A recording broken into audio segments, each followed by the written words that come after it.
Bismillahirrahmanirrahim. Assalamualaikum warahmatullahi wabarakatuh. Waalaikumsalam warahmatullahi wabarakatuh. Pemirsa, bincang-bincang hangat yang kali ini akan membahas seputar maraknya perceraian. Alhamdulillah kita telah ditemani bersama salah seorang narasumber. Beliau pengasuh Majelis Al-Barokah Kembang, Jawa Tengah. Beliau adalah Al-Ustadz Abu Zaid. Assalamualaikum Ustadz. Waalaikumsalam warahmatullahi wabarakatuh. Ustadz, terkait maraknya perceraian yang terakhir-terakhir ini kita dengar di sosial media itu di salah satu kota di Sumatera Barat. Itu informasinya kasus perceraian itu sejak dari Idul Fitri sampai dengan Mei 2023 naik menjadi 100 kasus perceraian setiap hari. Dan informasinya dikarenakan perselingkuhan dari agenda-agenda reunian SMA dan kuliah. Ya. Nah, dan juga di kalangan artis sendiri saat itu maraknya perselingkuhan yang mengakibatkan perceraian, bahkan muncul statement takut menikah karena takut diselingkuhi. Nah, bagaimana pandangan Ustaz? Baik, bismillahirrahmanirrahim. Jadi ini berarti apa ya? Perceraian karena perselingkuhan berarti ya? Iya. Yang terjadi ya. Memang perselingkuhan sekarang itu sesuatu yang menakutkan bagi banyak orang ya. Iya. Karena marah gitu. Ya. Begitu gampang terjadi perselingkuhan. Bahkan sering terjadi ya tadi itu. Ketika reuni ketemu teman lama atau bahkan mungkin kata orang apa? CLBK. Jadi kemudian menjalin hubungan kembali padahal sudah menikah ya masing-masing. Nah, sebenarnya ini fenomena yang wajar terjadi, banyak perselingkuhan kemudian berdampak ke perceraian karena ini adalah akibat dari sistem pergaulan kita yang bebas. Jadi menurut Ustaz sistem pergaulan kita yang itu sebabnya di situ. Iya. Biang keroknya di situ. Ya. Di mana sekarang ini masyarakat kita yang semakin sekuler dan liberal dalam segala bidang. Ya, termasuk dalam masalah pergaulan antara laki-laki dan perempuan ya. Itu sekarang sudah begitu bebas. Ya. Baik itu di kantor ya, di tempat kerja gitu kan. Kemudian di lingkungan rumah seperti misalnya dengan ipar, dengan kakak adik ipar, kemudian dengan pembantu rumah tangga, bahkan antar tetangga gitu kan, kan biasa makan bersama, ngobrol ya, bahkan masuk rumah tetangga segala macam itu biasa. Ya, apalagi dengan sosial media, adanya sosial media mempermudah orang untuk istilahnya melakukan kontak-kontak pribadi, ya, obrolan-obrolan yang sifatnya rahasia gitu lah. Ya. Nah, itu curhat gitu kan. Bahkan bisa gampang kan mencari orang yang mungkin teman sekolahnya yang dulu di sosial media kan gampang dicari. Iya. Entah nyari fotonya, entah cari namanya atau apalah, gampang lah dicari ya. Apalagi grup alumni kan marah ya. Alumni SD, SMP, SMA sampai kuliah ya. Nah, semuanya itu karena pergaulan bebas, bahkan sekarang juga masyarakat juga kurang ya memperhatikan hal itu, sehingga ya kalau sudah saling curhat secara pribadi bahwa suaminya kurang ini, kurang itu kan, istrinya kurang ini, kurang itu, kemudian semakin dekat ya ujung-ujungnya selingkuh lah, ya, ujung-ujungnya selingkuh.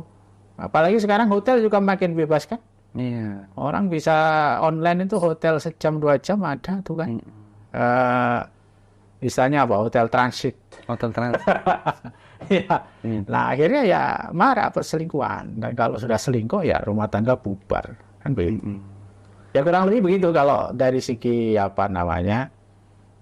penyebabnya begitu. Nah, mungkin kenapa Ustadz mengambil pandangan bahwasanya dikarenakan pergaulan yang sekuler dan liberal ya, sehingga menyebabkan terjadinya mudahnya pergaulan bebas tadi itu. Ya. Apa buah dari sekuler dan liberal ini terhadap pergaulan tadi itu? Iya. Jadi sebenarnya begini, kalau kita ini kan karena kita Muslim kan yang kita pakai pasti Islam ya. Iya. Kalau Islam itu kan sudah jelas ya bahwa Islam itu mengajarkan akidah Islam dan syariat Islam. Ya, di antara syariat Islam itu kan mengatur masalah interaksi atau pergaulan laki-laki dan perempuan. Di mana di situ ada pembahasan tentang mahram ya kan? Orang-orang yang haram kita nikahi ya. Ada pembahasan orang-orang yang asing atau ajnabi atau bukan mahram berarti kan. Nah, itu bagaimana cara bergaulnya, berinteraksinya kan Islam sudah mengatur. Misalnya kalau dengan laki-laki atau perempuan yang bukan mahram, kita tidak boleh berkholwat, tidak boleh berduaan, ya kan? Tidak boleh bersepi-sepi berduaan, terus tidak boleh ikhtilat, campur baur begitu, misalnya kayak pesta, apalagi konser musik yang rame itu maunya bulan November apa itu? Ya, nah, yang tiketnya sampai 11 juta apa berapa itu kan? Konser-konser gitu, itu kan tidak boleh. Ya, terus ikhtilat, pesta-pesta, bahkan walimah gitu, campur baur, itu kan tidak boleh.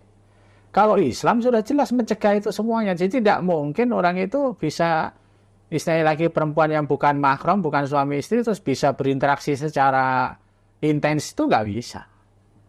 Bahkan bukan hanya ketemu yang dilarang, bukan hanya berkholwat berduaan, bukan hanya campur baurnya, tapi interaksi yang sifatnya pribadi kan tidak boleh. Kecuali suami istri atau mahram ya sebatas hubungan mahram kan. Kalau istilahnya yang betul-betul intens antara dua orang itu ya suami istri aja. Hanya Suami istri, ya kan? Kalau orang asing kan nggak boleh. Misalnya saya laki-laki, ya, jenengan perempuan misalnya kan nggak boleh saya tanya-tanya urusan pribadi kalau nggak ada kebutuhan dalam muamalah misalnya. Jual beli, terus ngutang ya. Kalau saya penjual laki-laki, ya, jenengan pembeli perempuan terus ngutang gitu misalnya. Ngutang misalnya kan saya boleh nanya alamatnya dong, ya kan? Ya, ibu alamatnya mana? Nanti kalau misalnya mau ditagih kan, nah itu boleh. Tapi kalau nggak ada gitu, ibu alamatnya di mana ya? Ini hobinya, nggak boleh itu, nggak ada hajat. Nggak ada kebutuhan untuk bertanya seperti itu. Dan Islam. Nah kalau seperti itu sudah dicegah ya kan, terus bersepi-sepi berkholwat nggak boleh, terus ikhtilat campur baur nggak boleh, interaksi sifatnya pribadi meskipun pakai chatting juga kan nggak boleh. Otomatis untuk melangkah lebih jauh itu pintu depannya ditutup gitu, istilahnya gerbangnya ditutup kan. Kalau gerbangnya udah ditutup nggak mungkin bisa masuk ke kamar-kamar kan. Nah kalau sekolah kan enggak, liberal kan, boleh berduaan, bersepi-sepi, boleh curhat bebas, ya boleh campur baur. Lah kalau sudah begitu istilahnya pintu gerbang udah dibuka, terus pintu rumahnya udah dibuka, ya masuk kamar bebas lah. Kan begitu. Nah itu masalahnya kenapa saya katakan perselingkuhan marak itu bukan hanya reuni penyebabnya. Reuni itu hanya gunung esnya gitu kan, yang nampak kan. Sementara sebenarnya itu interaksi yang setelah itu sebelum reuni itu yang lebih intens itu yang menyebabkan perselingkuhan begitu mudah. Baik, itu tadi Ustaz menyampaikan bahwasanya Islam melarang interaksi yang di luar syariat Islam. Bahkan laki-laki perempuan itu harusnya terpisah, yang bukan mahram ya. Nah, kita penduduk mayoritas Muslim, bahkan petinggi-petinggi kita, penguasa-penguasa kita, pemimpin-pemimpin kita juga Muslim. Nah, kalau dalam Islam dilarang, itu artinya kan sebuah larangan ketika dilanggar itu ada hukuman. Berdosa.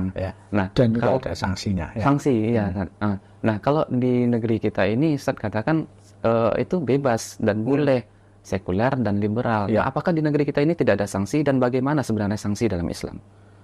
Iya, jadi sebenarnya begini, kalau aturan Islam itu kan meliputi 3 sisi yang saling mendukung ya.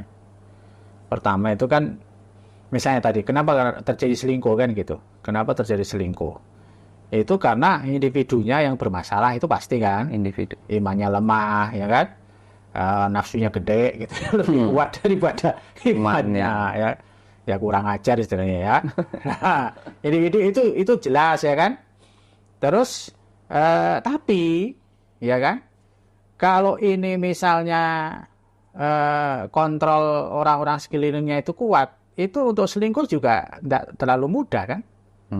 Misalnya di pihak hotel misalnya yang itu betul-betul memastikan suami istri atau yang ke situ adalah orang-orang yang sudah menikah misalnya kan. Iya. Jadi kalau dia nggak punya bukti bahwa mereka kan nggak bisa masuk hotel. Kan? Jadi kontrol masyarakat ini lemah gitu. Jadi kalau dalam Islam itu memang sandarannya tiga pilar atau tiga aspek penting itu. Pertama, keimanan seseorang. Individu seseorang. Setiap orang kan, orang yang bertakwa, yang beriman, itu pasti akan menjaga dirinya secara otomatis untuk menghindarkan diri dari maksiat. Iya. Apalagi dosa besar gitu kan.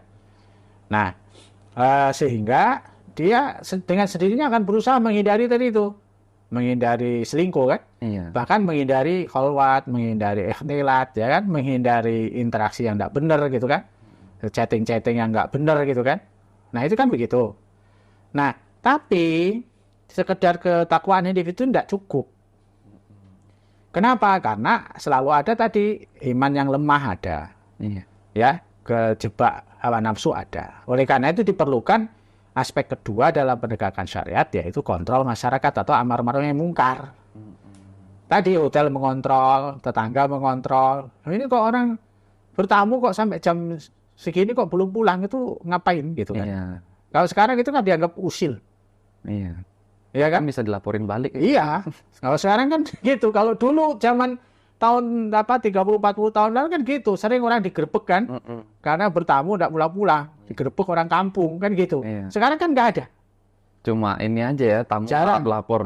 Jarang sekali sekarang itu. Jadi kontrol masyarakat lemah. Iya kan. Nah, oleh karena itu individu yang lemah tadi perlu dikontrol masyarakat. Jadi ketika mau maksiat ditegur oleh banyak orang nggak jadi. Tapi sekedar adanya takwa individu dan masyarakat yang mengontrol saja juga tidak cukup. Kenapa? Karena selalu ada orang yang tidak peduli dengan masyarakat. Orang yang dablek misalnya kan ya. Sudah dibilang tidak mau, ya malah nantang-nantang, ya macam kan ada saja yang begitu. Tetap maksiat. Nah ini betul solusi terakhir dari negara menjatuhkan sanksi bagi orang yang melanggar syariah. Ya. Orang yang berkholwat dikasih sanksi, orang yang istilah campur aduk dikasih sanksi, dan seterusnya. Ya, nah jadi ketika sistem dalam syariat itu harus dilaksanakan. Kalau dilaksanakan ya terjaga masyarakat. Kalau sekarang kan enggak, jadi lingkaran setan ketiga-tiganya itu kan. Individu sudah lemah imannya sekarang, ngaji udah nggak jelas kan, ya, malah diserang terus dengan liberalisme dengan macam-macam, akidah rusak. Nafsu gede kan itu. Terus kedua, masyarakat tidak ada kontrol, bebas kan. Negara pun tidak menjatuhkan sanksi bagi perselingkuhan kecuali ada delik aduan. Lengkaplah sudah, ya kan? Tambah rusak masyarakat. Itu yang terjadi sehingga fenomena gunung esnya tadi tinggi perceraian akibat perselingkuhan. Kan begitu. Nah, kondisi hari ini memang kita diserang dari berbagai hal ya, sosial media yang sangat liberal, mudahnya mengakses konten-konten yang pornografi dan mudahnya chatting dengan yang bukan mahram mungkin. Nah, untuk menghadirkan 3 pilar tadi itu yang akan mengontrol masyarakat dari berbagai kemaksiatan itu, mungkin individu ada sebagian yang bertakwa ya katanya. Masyarakat mungkin ada yang melakukan amar ma'ruf nahi mungkar. Nah, yang betul-betul tidak ada hari ini kan negara ya katanya. Nah, mungkin terakhir bagaimana cara kita yang sangat merasakan peduli dengan tingginya kasus perceraian diakibatkan perselingkuhan ini. Bagaimana cara kita untuk mengusahakan 3 pilar ini hadir? Iya. Ya, disitulah istilahnya perlunya membangun kesadaran bersama ya.